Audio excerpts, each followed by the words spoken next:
আসসালামু আলাইকুম and welcome to my channel true eyes. তাবলিগ জামাতের অভ্যন্তরীণ সমস্যা অব্যাহত। যে সমস্যা সামনে এসেছিল 2016-তে, মাত্র কিছুদিন আগে বাংলাদেশের টঙ্গীতে বিশ্ব ইজতেমা ময়দান দখলকে কেন্দ্র করে আবার সংঘর্ষ হলো দুই পক্ষের মধ্যে, সাদপন্থী ও জোবায়েরপন্থী সমর্থকদের মধ্যে। এতে প্রাণ গেল 4 জনের এবং প্রায় 50 জন আহত হয়েছিলেন। খুবই দুর্ভাগ্যজনক ঘটনা। 2019-এও একই কারণে সংঘর্ষে একজন মারা গিয়েছিল। কেন এরকম ঘটছে, কি কারণে এই বিবাদ, তার কারণ জানলে রীতিমতো আপনি বিস্মিত হবেন। তাবলিগ জামাত একটি দাওয়াতি আন্দোলন যা 1927 সালের ভারতের মেওয়াতে মাওলানা ইলিয়াস রহমতুল্লাহ আলাইহি দ্বারা প্রতিষ্ঠিত হয়। এর মূল উদ্দেশ্য ছিল সাধারণ মুসলিমদের মধ্যে ধর্মীয় চেতনা বৃদ্ধি করা এবং নামাজ, রোজা ও অন্যান্য ইসলামী বিধান পালনে উদ্বুদ্ধ করা। পৃথিবীর বিভিন্ন দেশে এই জামাতের দাওয়াতি কাজ পরিচালনা করা হয় এই দলের সদস্যদের মাধ্যমে, এবং যেটা বর্তমানে দিল্লির নিজামুদ্দিন মার্কাজ বা কেন্দ্র থেকে পরিচালিত হয়।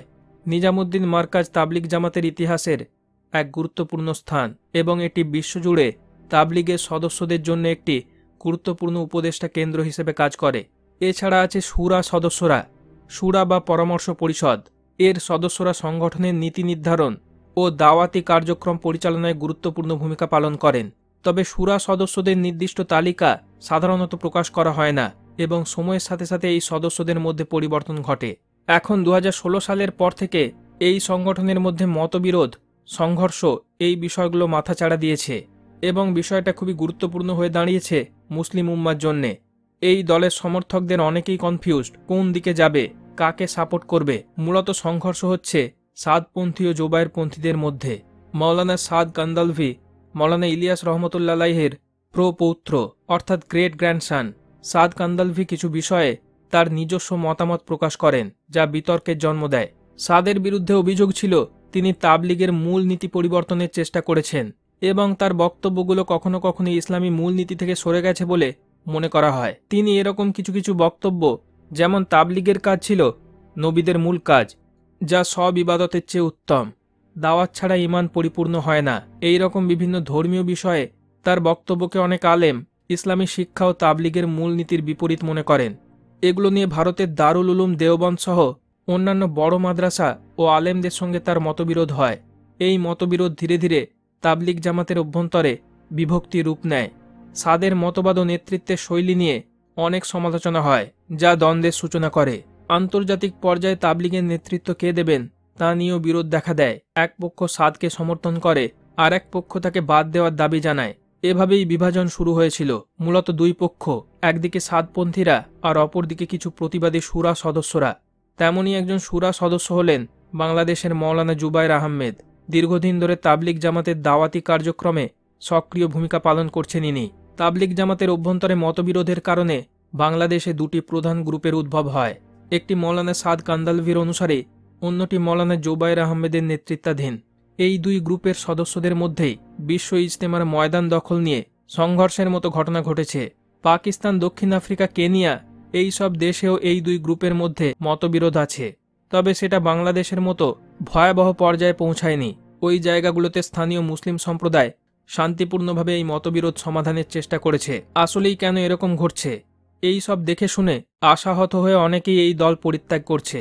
তো এই ভিডিওতে আসল জিনিস তুলে ধরা হবে ইনশাআল্লাহ, যা আপাতভাবে মানুষের চোখের বাইরে ঘটছে, এবং সেটা ঘটানো হচ্ছে তাবলিগপন্থীদের মধ্যে বিভাজন এবং ইসলামের জন্য তাদের কাজকে দুর্বল করে দেওয়ার জন্যে কী ষড়যন্ত্র চলছে অন্তরালে, সেটা জানবেন। বিষয়টি উঠে এসেছে শেখ আব্দুর রব বিন হালেমার একটি জিন ক্যাচিং ভিডিওতে। অলরেডি শেখ আব্দুর রফের ব্যাপারে এই ভিডিওতে বলেছি। তিনি কে এবং এই জিন ক্যাচিংয়ের বিষয়টি আসলে কি সে সম্পর্কে বলেছি। তিনি এমন কিছু গোপন বিষয় সামনে আনছেন যা রীতিমতো শোরগোল ফেলে দিচ্ছে। এছাড়া ইনভিজিবল ওয়ার্ল্ডেও কালা জাদুতে ইউজ করা জিনদের ধর্মান্তরিত করে তাদেরকেই আবার ডেভিল জিনদের বিরুদ্ধে ব্যবহার করছেন এবং তারা যুদ্ধে জয়ী হচ্ছে। প্রেসিডেন্ট ব্ল্যাক ম্যাজিক করছে বা তাকে ব্ল্যাক ম্যাজিক করা হচ্ছে। এই রকম বিভিন্ন গোপন বিষয়গুলো সামনে নিয়ে আসায় রোমানিয়া সরকার এনাকে এবং এনার স্ত্রীকে এয়ারপোর্টে আটক করে এবং তাদেরকে রিটেন করা হয়। এটা আমি ওই ভিডিওতেই বলেছিলাম। বর্তমানে তাকে টিউনিসিয়া সরকার, অর্থাৎ তিনি যে দেশের নাগরিক, সেই সরকার আটক করে রেখেছে। তাকে এবং তার ফ্যামিলি ও তার কিছু স্টুডেন্টদের 2024 সেপ্টেম্বর থেকে আটক করে রাখা হয়েছে এবং সে কি কাজ করে, কিভাবে করে, এসব পর্যবেক্ষণ করা হচ্ছে। আসলে শয়তান সক্রিয় হচ্ছে, তাদের কাজে ব্যাঘাত ঘটছে, তাই তারা নড়ে চড়ে বসছে। এনার মতো কেউ কেউ আবার ফতোয়াও জারি করছে শেখ আব্দুর রফের বিরুদ্ধে যে জিন ক্যাচিংয়ের এই বিষয়গুলো নাকি করা ঠিক না। আসলে এদের পরিচয় সম্পর্কে আলাদা করে কিছু বলার নেই। শেখ আব্দুর রফ এনাকে যথাযথ জুৎসই জবাব দিয়েছেন তার ভিডিওতে। এই রকম ভণ্ডদের ফতোয়ার কারণেই রিসেন্টলি আরবে একজনকে জেলে দেওয়া হয়েছে তাবিজ পড়ার কারণে। আবার সেই আরবের বুকেই কনসার্ট হচ্ছে, ইসলাম অবমাননা, উলঙ্গ বেহায়াপনা, হ্যালোইন উদযাপন, আরও অনেক স্যাটানিক কার্যকলাপের এগেনস্টে এরা টু শব্দ করে না। এখন তাবলিগের মধ্যে এই ক্রাইসিসের পিছনে আছে ব্ল্যাক ম্যাজিক। যারা এই ম্যাজিক করেছে তারা ইহুদিরা, ইলুমিনাতিরা, এই দুটো ওয়ার্ডই উঠে এসেছে, অর্থাৎ দাঁড়ায় এরা। এই ভিডিওটি 2016 দিকের, যখন তাবলিগের মধ্যে ওই ক্রাইসিস প্রথমবারের মতো সামনে এসেছিল। 34 জন জাদুকর ম্যাজিক করে মৌলানা সাদের উপর, 346 জন জিন লেগে থাকে তাকে ম্যানিপুলেট করতে। তাদের কাজই হলো বিভাজন তৈরি করা, অল টাইম মাথায় কুমন্ত্রণা দিয়ে। এমনিতেই তারা কুমন্ত্রণা দেয়, তবে ম্যাজিকের মাধ্যমে সেটা আরও অনেক বেশি কার্যকরী হয়। শুনুন কি উঠে এসেছে ভিডিওতে। Nous sommes les enfants de Iblis. Ah, vous êtes les enfants d'Iblis. Oui, C'est vous qui êtes à l'origine de cette division dans le tablir. Ah, est-ce que c'est des Illuminati? oui, Ah, mais est-ce qu'il y a des humains qui vous ont chargé de faire cette mission?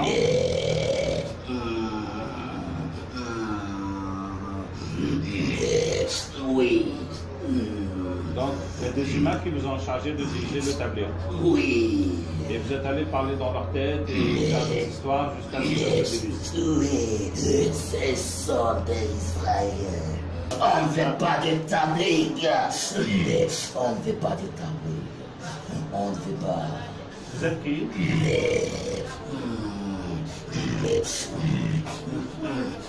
Je suis le kid qui avait Tu es le djinn de Shirsad. Oui. Donc, tu étais dans la tête de Shirsad ou tu étais dehors? Je suis dans son cœur. Dans son cœur. Oui. Tu mets dans son cœur la colère, La haine, la haine, la dureté. Oui.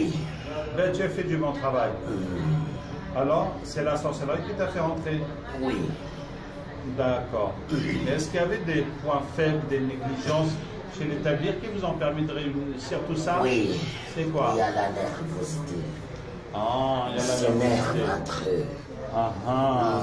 Oui. C'est à cause de ça. Oui. Bonjour. Bonjour. Alors, qui es-tu? Nous sommes des manipulateurs. Ah, et vous manipulez qui dans le tablier? C'est la mire. Les mille encore et toujours. Et vous qui vous envoie? Les juifs. Les juifs encore et toujours. D'accord. Et ils vous ont demandé de faire quoi? D'écraser l'établi. Ah, bah dis donc. Entendre parler de ça dans le monde. Waouh. Parce qu'on a vu qu'ils font beaucoup de gens. De jihad? Oui. D'accord. Et qu'est-ce que C'est vous avez ça gagné qu'on ne veut pas. à faire ce travail? C'est qu'on a gagné. Ouais. On nous a sacrifié des êtres humains. Attends, avant que tu m'emmènes. Tu as un lien avec le tablir? Oui. Alors explique-moi. On ne veut pas de l'islam. Mais qui t'a demandé de faire ce travail? C'est une association. Les Illuminati, Oui. n'est-ce pas? Oui. C'est combien de sorciers qui ont travaillé sur le tablir? Il y a des sorciers. Il y a des sorciers? Oui. Il y en a combien? Il y a 34 sorciers. Mais Oui. l'amir, Ouais. il a 346 manipulateurs qui manipulent.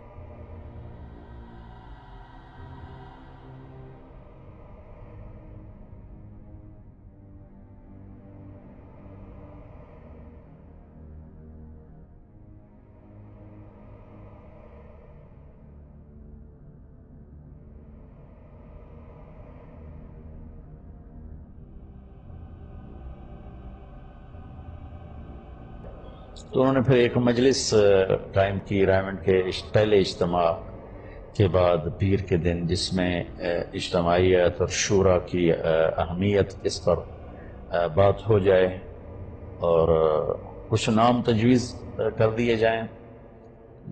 तो मौलाना मोहम्मद अहमद साहब को तरगीब के लिए कहा गया, तो उन्होंने बात शुरू की और उसके बाद वो बात चली तो वो बहुत ज़्यादा बदमज़गी हो गई और शोर शराबा हो गया और वो सारी मजलिस ऐसे ही बग़ैर किसी नतीजे के इख्तिताम पजीर हो गई। तो उसके बाद फिर निज़ामुद्दीन के अहबाब और रायमंड के अहबाब, ये सारे जितने पुराने लोग थे ये जमा हुए, उन्होंने फिर एक तहरीर तैयार की, कुछ नाम तजवीज़ किए और वो हाजी साहब को दिखाई गई। तो हाजी साहब ने उसको दुरुस्त करार दिया और उस पर अपने हाथों से दस्तखत फरमा दी। फिर वो मौलाना साहब को पेश की गई तो उन्होंने उसका रद्द फरमा दिया और कहा कि मुझे इंशरा नहीं है, जैसे काम चल रहा है बस वैसे ही ठीक है। 2-3 दफ़ा उनसे बात की गई, एक दफ़ा मैं भी शरीक था, उसमें भी उन्होंने बहुत सख्ती से उसका रद्द फरमा दिया। फिर हाजी साहब की खिदमत में वो सारी बात पेश की गई तो फिर उन्होंने सबको बुलाकर वो तहरीर उनके उस पर बाकी जो निज़ामुद्दीन के हजरात थे उनके भी दस्तखत करवाए, जो पाकिस्तान की शूरा के हजरात थे उनके भी दस्तखत करवाए और मेरे भी उसमें दस्तखत मौजूद हैं। तो उसके बाद फिर उसकी कापियाँ बनाकर मुख्तलिफ़ जगहों पर भेज दी गईं और मुख्तलिफ़ इलाकों में उनको इरसाल कर दिया गया। तो इस तरह ये शूरा बना। তার এই জিন ক্যাচিং যে অথেন্টিক সেটার প্রমাণ পাওয়া যায় তাকে বারবার আটক করা থেকেই। এছাড়া কোনো দেশের প্রেসিডেন্ট ম্যাজিক করছে বা তার উপর ম্যাজিক করা হচ্ছে, এই রকম বিষয়গুলো খবরে উঠে আসছে। রিসেন্টলি ম্যাজিক সংক্রান্ত এরকম অনেক খবরই উঠে এসেছে, বিশেষ করে আফ্রিকার দেশগুলো থেকে। আফ্রিকার বিভিন্ন দেশ নিয়ে ক্যাচিংয়ের অনেক ভিডিওই পাবেন যেখানে শেখ আব্দুর রফ এই সব বিষয়গুলো তুলে ধরেছেন।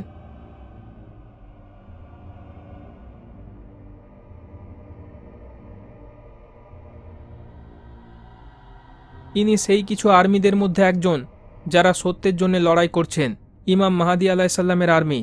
দাজ্জালের ফিতনার যুগে সব ক্ষেত্রেই হাজারো মিথ্যা ও কনফিউশনের মধ্যেও আসল সত্য এভাবেই বের করে আনা হবে ইনশাআল্লাহ।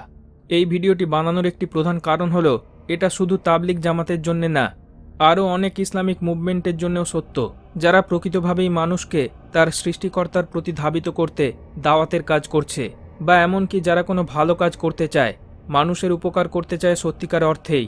সেই সব দলের মধ্যেও একইভাবে ফিতনা তৈরি করা হচ্ছে, সেখানেও বিভাজন তৈরি করা হচ্ছে একই ফর্মুলা ইউজ করে। আর কারা এগুলো করছে? অদ্ভুতভাবে সেই একই নাম উঠে আসছে, সোর্স সেই একই। কি অদ্ভুত! কেন এরা ভালো কাজ পছন্দ করে না? এই কারণেই করে না কারণ তারা ইবলিশ ও দাজ্জালের আর্মি।